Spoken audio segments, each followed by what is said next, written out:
What's good, YouTube? It's Nas, and we back with another video. Road to 500 subscribers, of course. And today's video, we're going to be talking about the Golden State Warriors. And as we all know, if you don't know already, the Jonathan Kuminga situation has finally ended. Jonathan Kuminga signed a contract extension, and now it's time for the Warriors season to start in less than 20 days. And I want to know just how far can Steph and Curry lead this team? And obviously, they picked up a lot of key additions, I feel like. They picked up Al Horford, who's 39. You picked up Steph Curry, who's not going to play till November because he's getting waived. You got Gary Payton II. You got DeAnthony Melton returning, and somebody else. But fuck it. Where do we see the Warriors finishing? And where do we see them going this season? Because obviously, as we all know, we got an aging Stephen Curry, we got an aging Jimmy Butler, and we got an aging Draymond Green. And Stephen Curry's trainer says Stephen Curry is the fastest he's been in a couple seasons or ever. And I want to know, where do y'all see the Warriors finishing in this tough Western Conference? And as we all know, the West is not likely. I'm pretty sure all my videos recently have been on the Western Conference. Soon enough, I have to get to the Eastern Conference.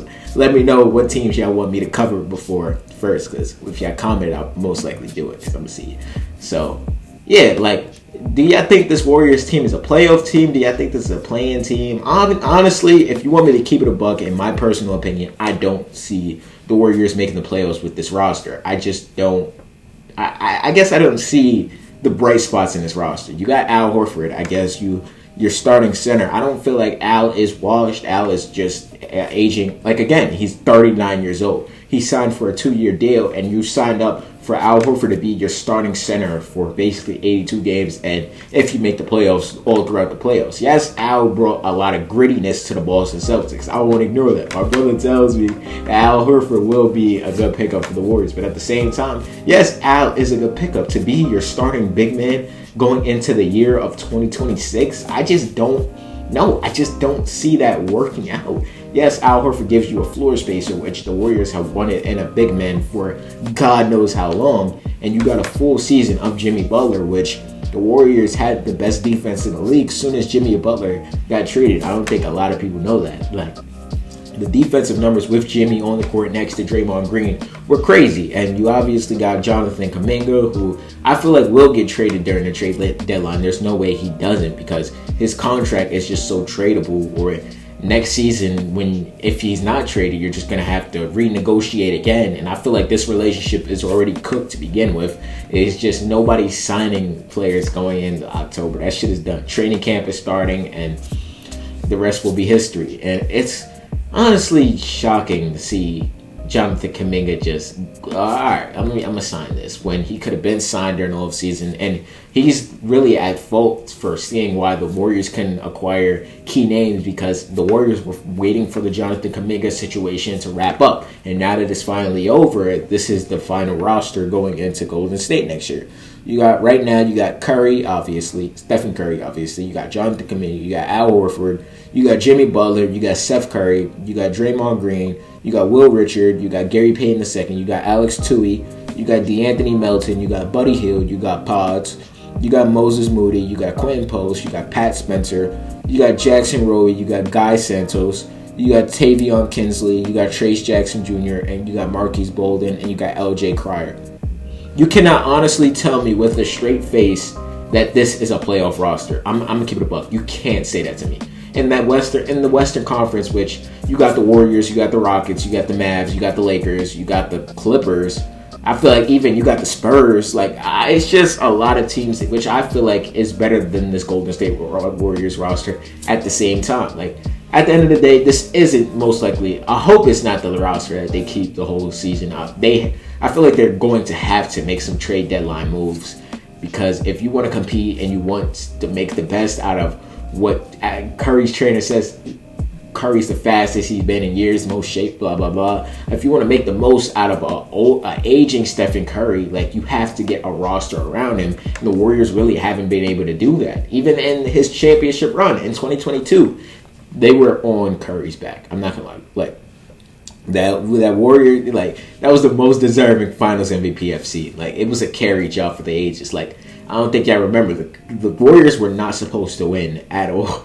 They were down 2-0. Everybody counted them out. And what did Curry do? He showed why you should never doubt him. So I'm trying not to doubt Stephen Curry at the same time. But looking at this roster, how can you not?